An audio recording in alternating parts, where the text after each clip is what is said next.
Oke, selamat malam semuanya. Hari ini mau ngobrolin soal creative bonding activities with children. Kalau lihat ada gambar-gambar di bawah ini, sebelum saya jadi ibu, cita-citanya begini: punya anak, dia di rumah, bikin karya, bikin lukisan, bikin gambar segala macam. Tapi pada kenyataannya saya nggak bisa. Jadi dulu zaman sekolah, urusan prakarya, bikin ini, bikin itu, ngegambar, saya selalu gagal. Tapi ada satu solusinya, bawa anak ke rumah, ke creative house. Jadi kalau di Bandung, saya dari Bandung, di Bandung tuh ada yang namanya creative house. Mereka bisa sediain barang-barang, anak-anak bisa belajar di sana. Ada yang ngajarin, mamanya tinggal duduk aja di samping ngeliatin.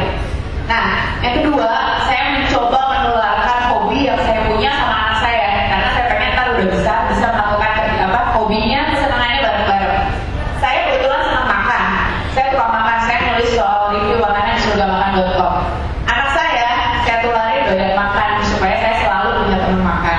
Nah, kedua, hobi saya juga, saya senang main ke pantai. Ini juga sama, saya tularin dengan harapan ntar kalau saya udah tua ada yang nemenin jalan-jalan ke pantai. Terus sekarang kalau dia diajak ke pantai juga senang, bukan cuma ikut mamanya aja gitu ya. Nah, hobi yang sama ini saya harapkan bisa memperbanyak waktu untuk sama-sama. Nah, ini juga saya sering pergi berdua sama anak saya kemana-mana. Karena gini, kalau saya pergi bertiga sama ayahnya, dia akan pilih untuk main sama ayahnya. Paku mana laki ya, jadi dia lebih senang, lebih seru kalau sama papa, lebih seru kalau sama mama, kerjanya diajak curhat mulu gitu. Makanya saya sering ajak dia pergi berdua. Nah, yang selanjutnya saya bawa anak saya kemana-mana. Kalau saya pergi sama teman-teman yang di sana, waktu kita main ke Cibubur sama-sama, teman-teman saya bawa anak-anaknya juga, saya bawa supaya dia tahu mamanya main sama siapa. Yang ini waktu itu kita ke Cirebon pergi berempat, saya bawa juga. Yang belakangan ini kurang lebih 1 tahun saya kerjakan adalah kebijakan untuk no malls on weekend. Jadi kita kalau weekend nggak ke mall, karena ya ini parkir aja penuh, belum apa-apa udah kesel, akhirnya kita nggak happy. Dan yang saya rasain mall yang selama ini gitu-gitu aja ya. Kita bisa lihat kalau kita jalan-jalan ke mall pas weekend sama jalan-jalan nggak di mall, bedanya kayak begini. Ya, kalau di mall kan penuh, mau makan susah, keluar duit nggak bisa sedikit karena tiap ke mall mamanya belanja sepatu, anaknya belanja mainan, repot. Jadi saya mencanangkan tidak ke mall selama weekend. Terus ngapain dong kalau nggak ke mall pas weekend? Nah ini yang foto pertama itu saya bawa dia ke taman kota, dia lari-lari naik sepeda, saya naik sepatu roda. Terus yang di tengah ini saya bawa dia ke Garut mandiin kerbau.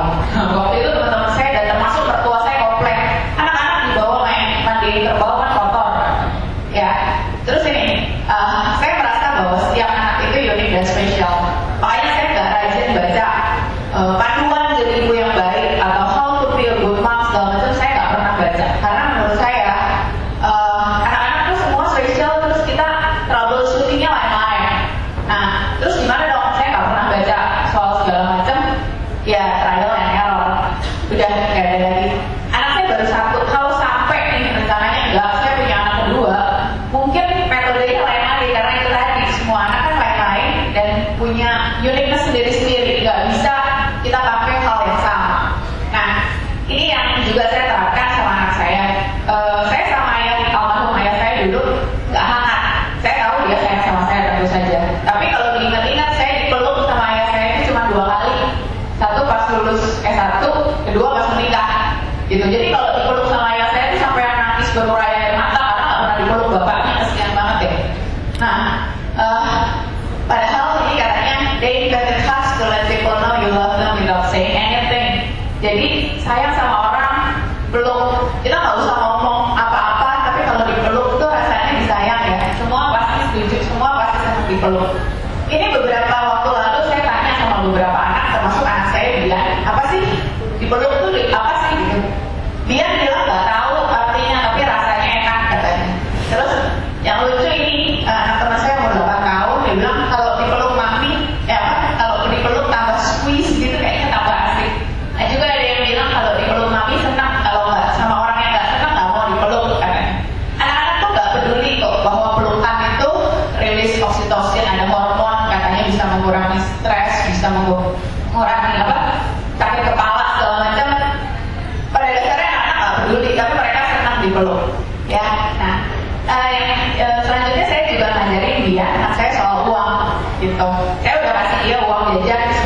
20.000. Saya bebaskan dia mau beli apa. Ujung-ujungnya dia beliin mamanya es krim karena dia tahu saya suka makan es krim. Waktu itu saya coba ajarin Bi, uang itu ditabung, tapi dia bilang uang itu enak jadi hiasan karena enak dilihat katanya gitu ya. Saya setuju. Terus